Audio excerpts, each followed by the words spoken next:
To the Glenn Beck program. The last few days we have been focusing not on right versus left, but the real battle that is being waged globally, good versus evil. You'll see it in the Middle East, and you'll also see it here in America. And we'll stop in both places today. Sometimes evil disguises itself pretty well until you get really pretty close to it and you're like, oh, that's evil. And then there's the evil that can make itself appear pretty attractive. Usually when it makes itself attractive, it is something that is just easy to do. Sometimes evil is hard to spot, sometimes it's easier. For example, the mass union strikes in England, they're happening this weekend. You tell me, good or evil? They say about 100,000 people are going to be marching to protest government spending cuts, and it will raise taxes. Well, it'll be something like their last protest, I'm guessing, where they assaulted Prince Charles and Camilla, where they were shouting off with their head and trying to break into their car. Clearly evil. But let me show you the flyers for this weekend that is going on. Here's the flyer. See the horse? Stop or Occupy London. Stop the cuts. See the horse? The horse here represents power trampling over government, the people's power. So what is their plan? Well, their plan is to take over, strike, occupy, and release all hell. You know what this is? It's this. We talked about it before on this program. You know about it because you have been watching this program and you've been doing your homework. It's this. It is the coming insurrection. It's right out of this book. You've known about it for over a year. But how many hapless dupes are thinking this is spontaneous?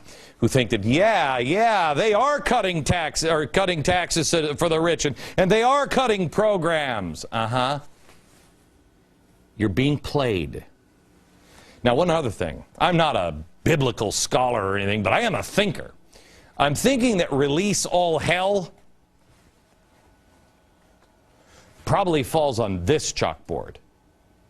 I'm just saying. It's a theory. I don't know for sure.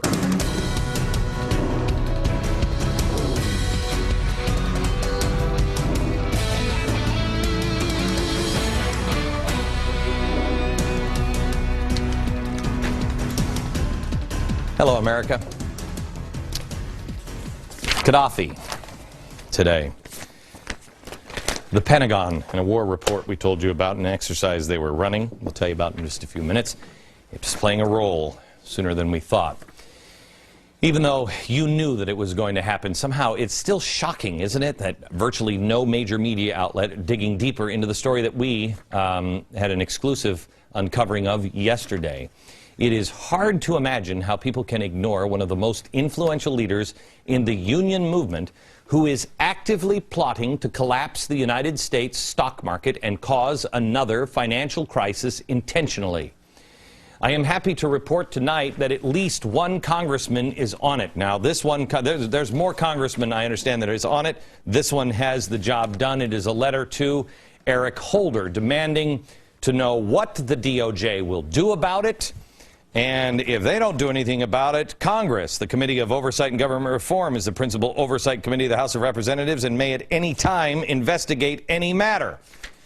This is Jason Chaffetz that has done this, but we have heard from Washington there are a few that are looking into this matter. We're excited to see who will move first. There's also a couple of sources that have reported on this story. I'm happy to say the Business Insider did a comprehensive story on this yesterday and did a fantastic job. The Washington Post mentioned it. They gave it to one of their columnists.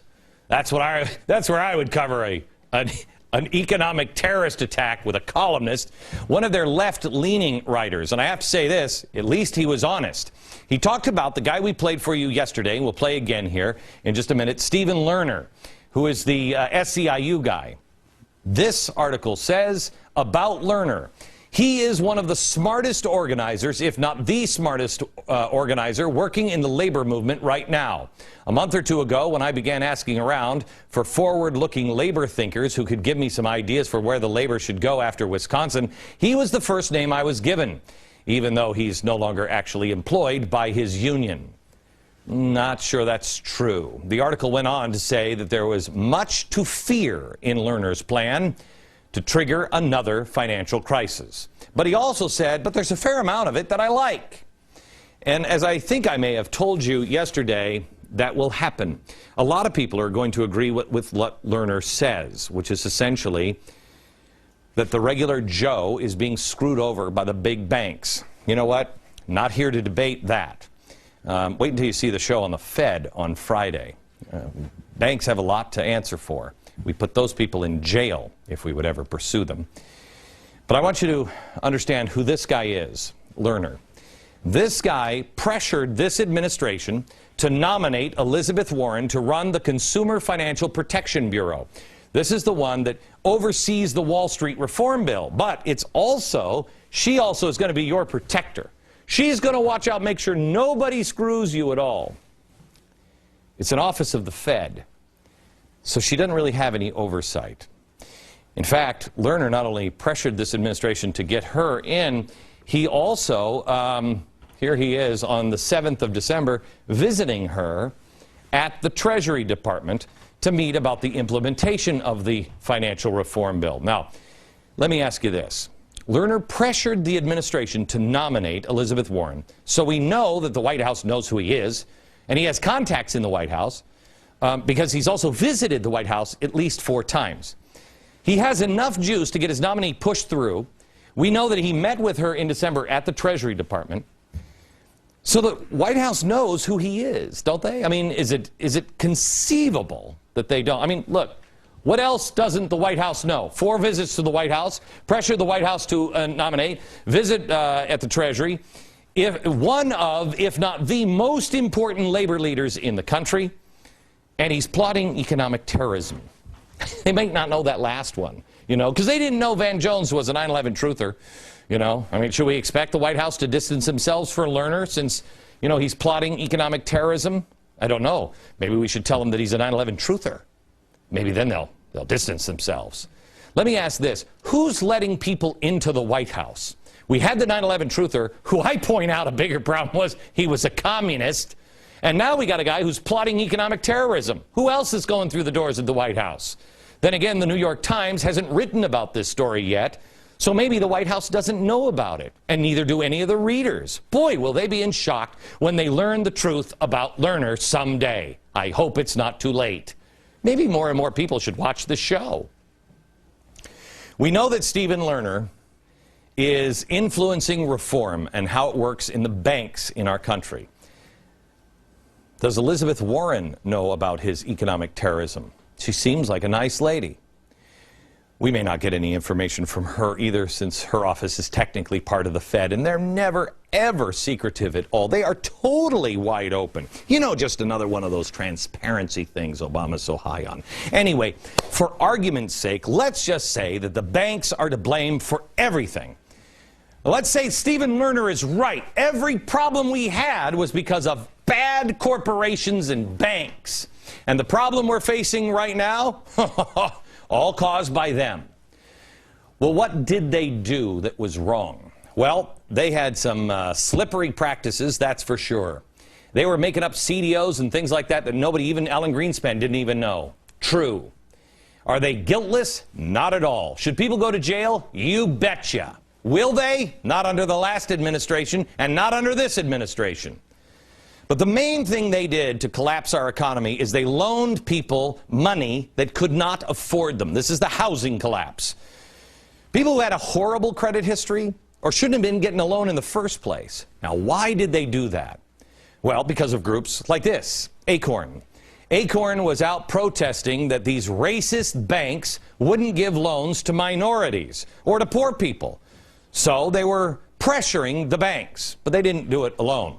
In 2005, Acorn Housing began recruiting Mexican illegal aliens and offering them low interest rates and no mortgage insurance requirements. Story was written about in 2006. The program, it says, if I may quote, the program, which uses tax identification numbers instead of social security numbers, is similar to the programs run by smaller lenders around the country, where they have distributed millions of dollars to undocumented immigrants over the past few years. Now let me show you how this all works.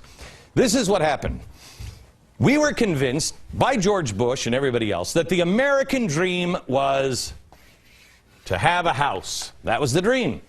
And so all of the people who lived here in apartment buildings couldn't have the American dream.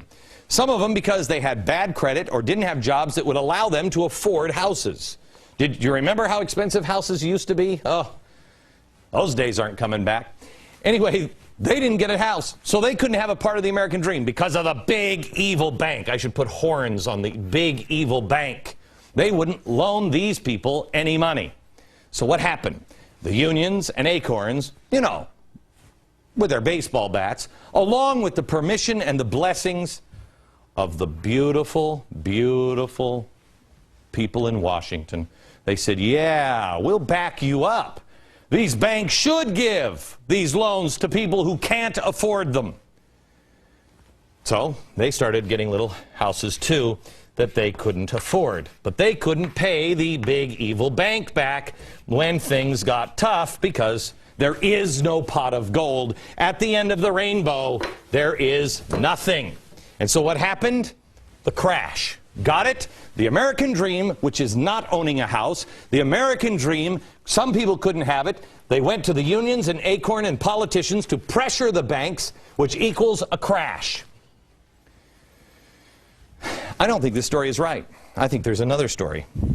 Because I just told you the story, and as I'm saying it, these people didn't go here.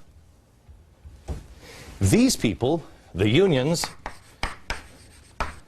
acorn, and the left, may I say Cloward and Piven, yes, were in this frame. And they said, how do we get here?